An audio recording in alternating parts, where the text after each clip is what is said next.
बिस्मिल्लाहिर्रहमानिर्रहीम, अस्सलाम वालेकुम।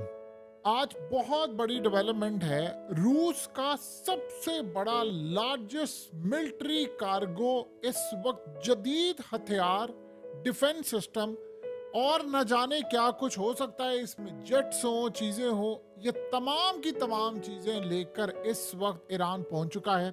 और ये सारे जदीद जो हथियार हैं ये इसराइल के खिलाफ इस्तेमाल होने के लिए जा रहे हैं।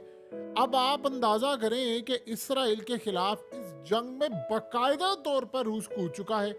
देखिए, ये तब मामला हुआ है कि जब अमेरिका की जानिब से कल धमकी दी गई है, परसों दी गई है, और उसके अलावा बरतानिया के प्राइम मिनिस्टर ने कॉल की है ईरान के प्रेसिडेंट को कि आप ये जंग ना करें, ये बड़ी तबाही होने वाली है और हम सब इसकी लपेट में आ जाएंगे। फिर उसके बाद फ्रांस के सदर मैक्रन की कॉल गई है, उसने मना किया है। जब ये सारे का सारा सिस्टम हुआ है तो आप इमेजिन कर लें कि सारी सूरत हाल में सबसे बड़ा केस ये सामने आया है, सबसे बड़ा सीन ये सामने आया है कि रूस ने जदीद हथियार इस वक्त भिजवाने शुरू कर दिए हैं। और इन हथियारों में सबसे बड़ा काम ये होने वाला है कि इसको इसराइल के खिलाफ इस्तेमाल किया जाएगा, क्योंकि इस वक्त हथियारों की सबसे ज़्यादा ज़रूरत ईरान को इतनी ज़्यादा है कि आप उसका अंदाज़ा यहाँ से लगा लें कि इस वक्त ईरान ने गालिबन प्लान ये किया है कि हम एटमी ताकत बनकर जो टेस्ट करेंगे, जो सरप्राइज़ देंगे, वो बहुत बड़ा होगा। सो इस सारे सिनेरियो के अंदर जो सूरत हाल पैदा होने वाली है वो इतनी ज़्यादा अहम है कि इसराइल को अब असल में टारगेट क्या, अब ये जो चीज़ें आ रही हैं वो असल में स्पेशल वो चीज़ें हैं जिससे इसराइल के F-35 को रोका जाएगा। बहुत सारी चीज़ें रेडार के ऊपर डिटेक्ट नहीं होती और बहुत सारी जो तबाही है वो असल में इस वक्त सामने आती है। अब इसराइल को इस बात का अच्छी तरह पता है कि हमारी कामयाबी सिर्फ एक चीज़ में है कि हम कोई भी चीज़ लेकर जाएंगे तो रेडार पर अगर डिटेक्ट नहीं होती तब हमारा स्ट्राइक सक्सेसफुल हो सकता है। सो इस सारे सिनेरियो के अंदर ईरान ने अजरबैजान को मना कर दिया है, क्योंकि इसराइल ने गालिबन जो सूरत हाल सामने आई है वो उसमें ये थी कि अजरबैजान की साइड से वो इस्तेमाल करते हुए कोई जेट या तैयारा वहाँ से उड़ेगा या जो भी सूरत हाल होगी वहाँ से उड़कर जाकर ये हमला कर देंगे ईरान के ऊपर। ईरान ने अजरबैजान को मुकम्मल तौर पर वार्न कर दिया है कि आप ये हरकत की, क्योंकि आपको पता है कि इब्राहिम रईसी का जो तैयारा था वो ख़ास तौर पर अजरबैजान की साइड से वहाँ से वो आ रहे थे और यानी पूरी तरह बॉर्डर की साइड पर, तो वहाँ पर तबाह हुआ था। सो इस सारी सूरत हाल में बहुत सारे मामला वहाँ पर शको-शुबात के साथ देखे जा रहे। अब रूस का मेन टारगेट ये है, ये टारगेट नहीं है कि ईरान मिसाइल ले रहा है या ईरान मिसाइल मार रहा है या उसकी रेंज है वो ड्रोन मारे। उनका असल टारगेट ये है कि ईरान के ऊपर होने वाला जो हमला है उसको किसी तरह रोकना, और वो एक ही सूरत रोका जा सकता है, वो ये है कि अगर डिटेक्ट कर लिया जाए। अब रेडार जैसे वो दे रहे हैं कि इनको स्टेल्थ टेक्नोलॉजी को डिटेक्ट किया जाए, कितना वो डिटेक्ट कर पाते हैं आप इसका अंदाज़ा इस बात से लगा सकते हैं कि ईरान के पास काफ़ी सारी चीज़ें थी पिछले काफ़ी अरसे में। और इस सारी सूरत हाल में आपको पता है कि इसराइल ने कई सालों से ईरान के ऊपर हमला नहीं किया, बल्कि उसका एटमी प्रोग्राम इस लेवल पर पहुंच चुका है कि वो हमला इतना बुरी तरह नाकाम यानी कर सकते हैं कि इस सारे सिनेरियो में इसराइल का अगर ये हमला नाकाम होता है तो आप ये समझ लीजिए कि फिर इसराइल के ऊपर वार होगा। अब यहाँ मामला बड़ा इंटरेस्टिंग और ज़बरदस्त शुरू हुआ है कि ईरान की पोजीशन इस वक्त मुकम्मल तौर पर स्ट्रांग है। बस एक चीज के अंदर ईरान अगर काबू पा लेता है कि अंदर जो उसके मुखबिर बैठे हुए हैं, जो उसकी फौज में है, एजेंसियों में है, जर्नैल जो बैठे हुए हैं वो इसराइल के लिए काम कर रहे हैं, या जो उनके सियासतदानों में है, मीडिया में लोग हैं, वो जो बैठे हुए उनके लोग हैं, उन पर अगर वो काबू पा लेते हैं तो सूरत हाल फिर काफी हद तक मैनेज कर सकते हैं। लेकिन जो उससे बड़ी डेवलपमेंट है, उससे कई गुना ज्यादा बड़ी डेवलपमेंट अब ये हुई है कि 150 टोमाहाक मिसाइल्स यूएस की जो न्यूक्लियर सबमरीन है जो डिप्लॉय हुई है उसके साथ 150 टोमाहाक मिसाइल इस वक्त डिप्लॉय कर दिए गए हैं, यानी अटैच कर दिए गए हैं। यानी आप अंदाजा कर लें कि न्यूक्लियर सबमरीन के ऊपर 150 लॉन्ग रेंज के जो मिसाइल हैं वो ईरान को निशाना बांधने के लिए है। ये असल में देखिए, अमेरिका इस जंग में कूद पड़ा है और रूस भी इस जंग में कूद पड़ा है।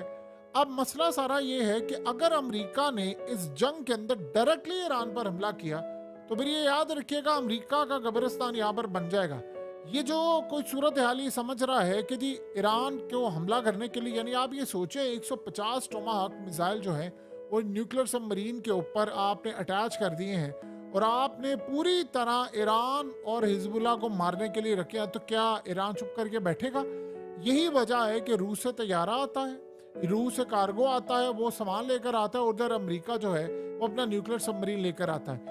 इसीलिए रूस से रिक्वेस्ट की है ईरान ने कि भाई आप भी अपनी न्यूक्लियर सबमरीन यहाँ पर भेजें, हमें यहाँ पर इजराइल का मुकाबला करना है, हमें यहाँ पर अमेरिका का मुकाबला करना है। असल में तो अब तक जी जितनी सूरत हाल है उसमें काफ़ी हद तक कामयाबी मिली हुई है रूस को, लेकिन मसला सारा ये है कि इस वक्त रूस के लिए भी मसाइल काफ़ी ख़तरनाक हैं कि एक तरफ आपको पता है यूक्रेन वाली साइड के ऊपर उन्होंने रूस के इलाके में पहली दफ़ा ऐसा हुआ है कि 30 किलोमीटर इन साइड तक जाकर कब्जा किया है, तो एक तो उनके लिए ये मसला भी काफ़ी हद तक ख़तरनाक है।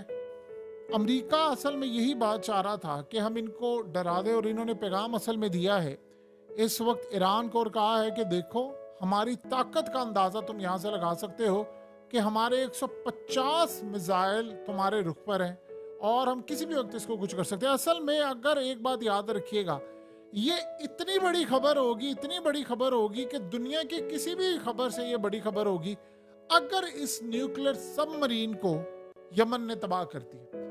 ये अगर आप सोचें कि तबाह कर दिया तो आप सोच लें कि ईरान क्या छोड़े, ईरान को 2 मिनट के लिए चाइना और रूस मुंह मांगी कीमत देने को तैयार हो जाएगा।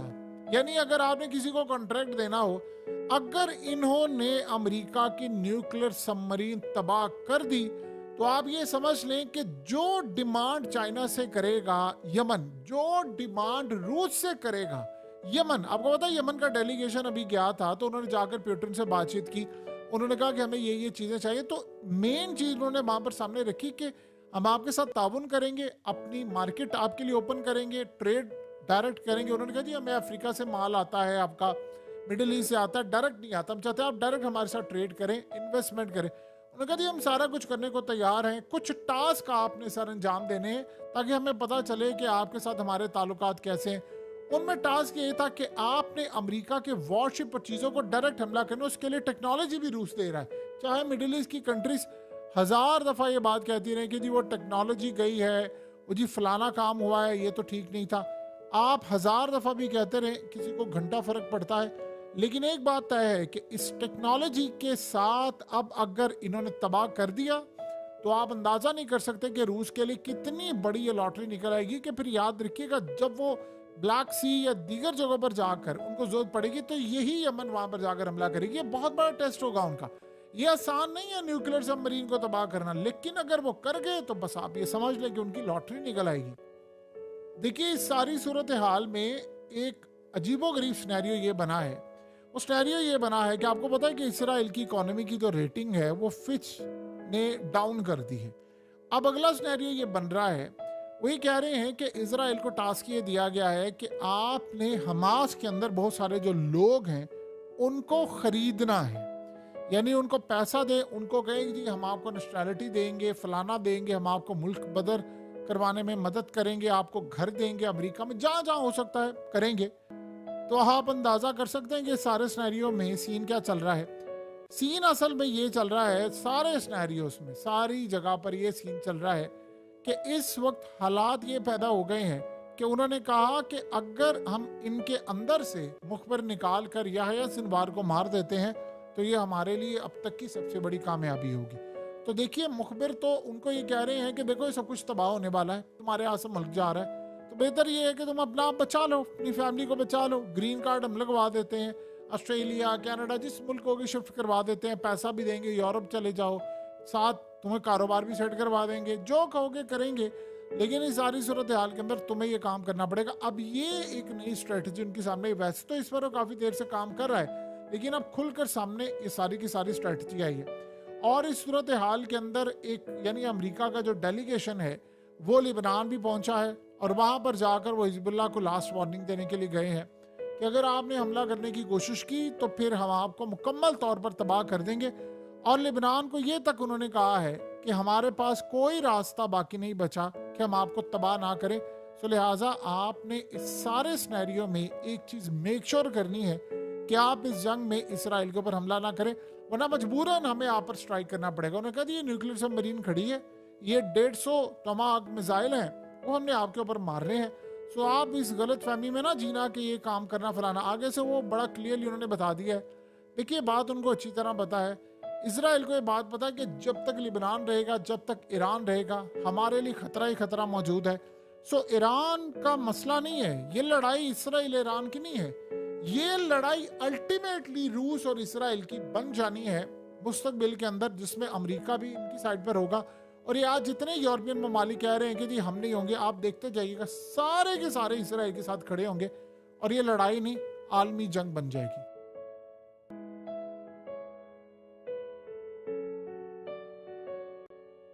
हकीकत टीवी को सब्सक्राइब करना मत भूलें, वीडियो को लाइक करें, शेयर करें और कमेंट सेक्शन में अपनी राय का इजहार ज़रूर करें।